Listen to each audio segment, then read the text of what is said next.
Hi, I'm Maria of Pink Pony Design, and today I'm going to show you how to make my favorite kind of bag handle. And it's this kind of rolled handle that I use on my Stockholm bag. And I also use the same kind of handles on my Daytona. Only here I have attached them to a metal piece of hardware, while on the Stockholm bag they are attached by sewing it down directly onto your bag.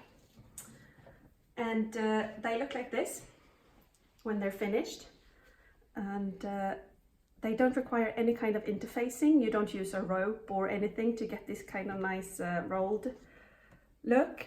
You just use the fabric by layering it up. And despite what you might think, it's absolutely possible to sew these on your domestic machine. And these ones are for attaching straight on, and you make them exactly the same like this, which I have attached to my handle connectors here. Let's start.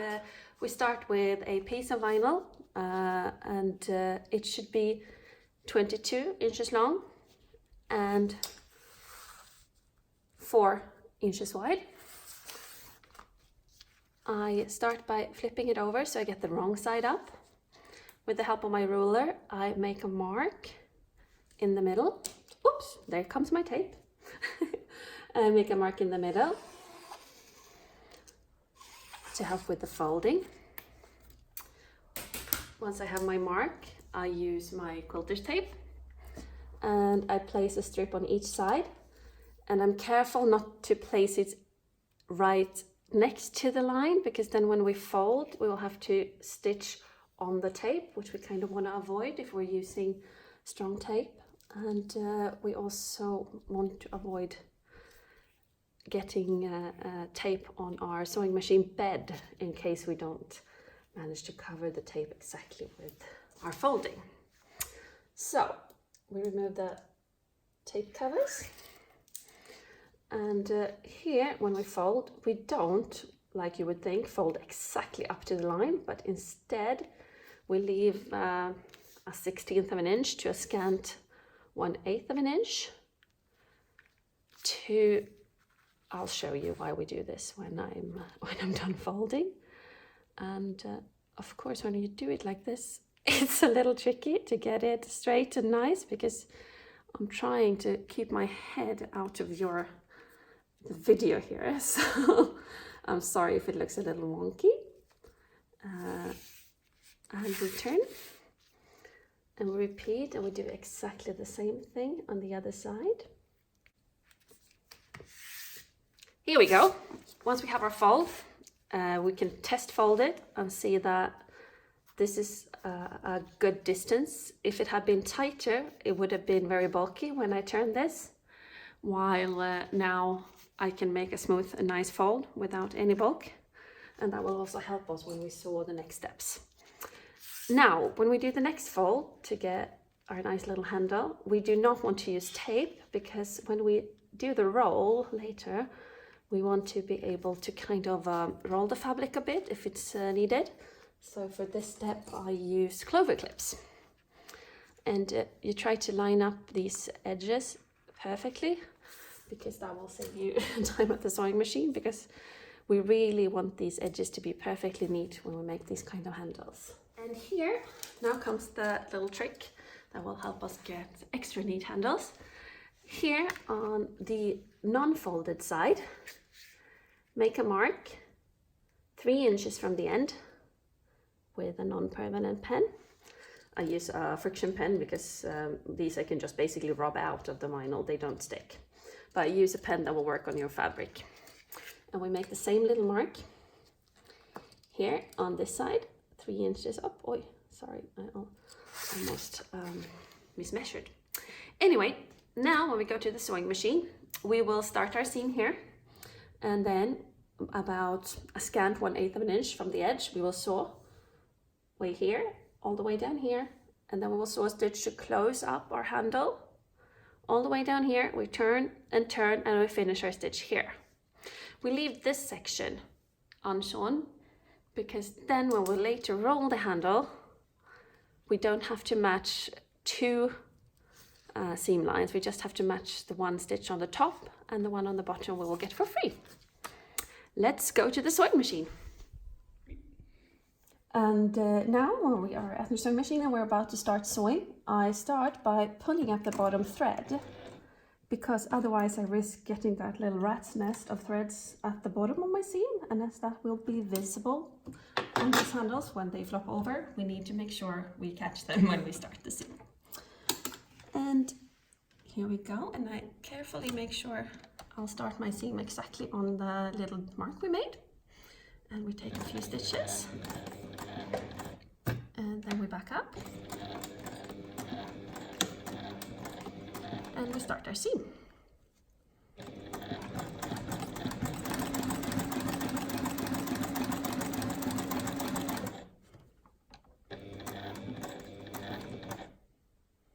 And here, when we pivot, we do it with our needle down. We turn the fabric, and I leave a little raw edge here because it might not be perfectly folded, and I will cut it away later anyway.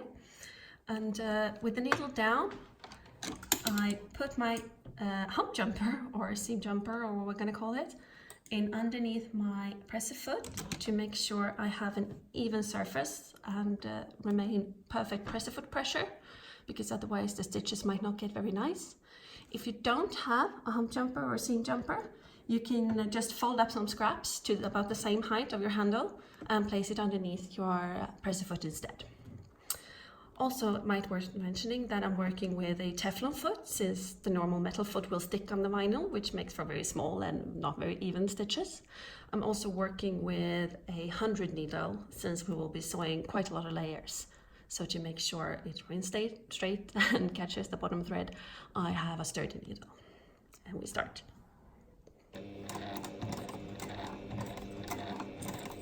And I just let it flop away.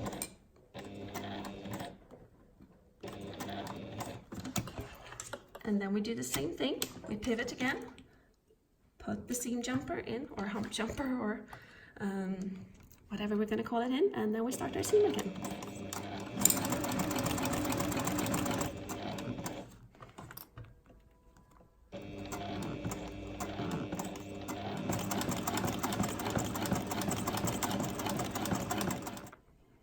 And if you need to adjust your fabric, make sure you stop with the needle down. You lift your presser foot. I have a knee lift, which is why I can do this, and adjust the presser foot, adjust the fabric under the presser foot, and then continue sewing.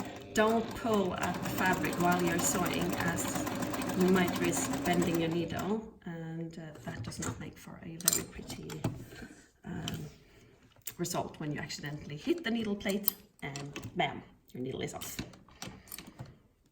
Again with the hump jumper or seam jumper, when we start our seam, once we've turned, stop with the needle fully down, again in with the seam jumper, and we continue this final part of our stitch.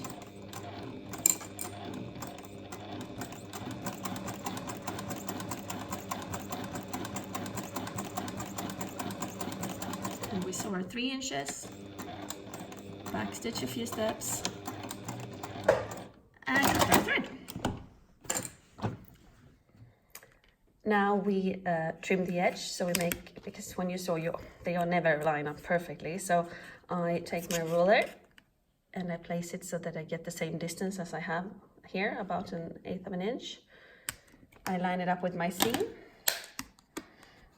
and I cut it off to get a neat end. And I do the same on the other side. Now, when we've finished our seam all the way around, we have our 3-inch mark, and this is where we are gonna start folding our handle to get the nice roll. And here, when you do this, you can test fold it in 2 directions. So when I fold it this way, I can get quite a neat closure here. And when I fold it this other way around, it feels a little bulkier. And as you can see, this middle seam fold here sticks out more on this side. So therefore, I will choose to roll my handles in this direction. But test yours and see what looks best, because you want this middle thing to stick out as little as possible. We start the fold at the 3-inch mark, And I will use clover clips to hold this in place. Now I almost put this the wrong way around, because you want the flat part of the clover clip to be down towards your sewing machine bed, and since we will be sewing in this seam, this part should be up. Carefully make sure you line up your folds as nicely as humanly possible, because that will make for the prettiest seam.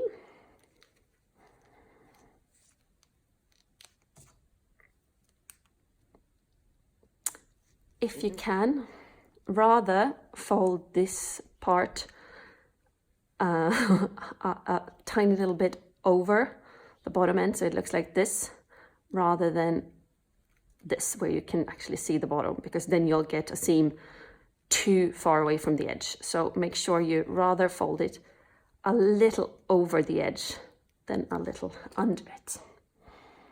Now when we get to the end here, we'll make a little mark, since we won't see exactly where we're going to stop our seam.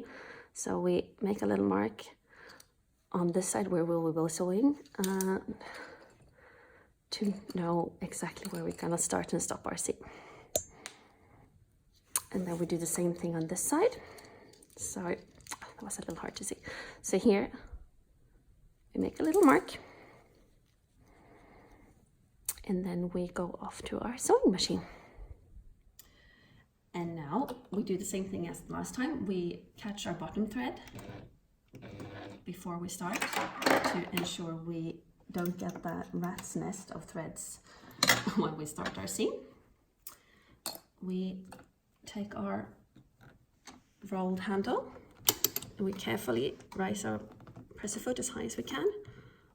Again, I do this with my knee lift, and I place it so that the needle is just above the mark we made at the 3-inch, and I carefully put my pressure foot down and I start my seam. Again, Teflon foot, 100 weight needle, and we go. I take a few stitches and then I backstitch to secure the thread, and then we start our seam. Here now, it's very important, if you spin around the camera a little for me, sweetie. It's very important that you get your needle exactly, in the old seam. So you drive very slowly here. Slow and steady really wins the race when it comes to this seam. And carefully, continuously make sure you line these up. So I'll take a few stitches, and then whenever I need to realign my fabric for some reason, stop with the needle down, adjust the fabric, and then put down your presser foot and continue sewing. Because if you start pulling when you have this many layers, you risk bending your needle or moving your needle so that your needle hits the plate, the metal plate, and it will break, and that makes no one happy. And for every little section, I make sure I adjust my fabric before I continue sewing.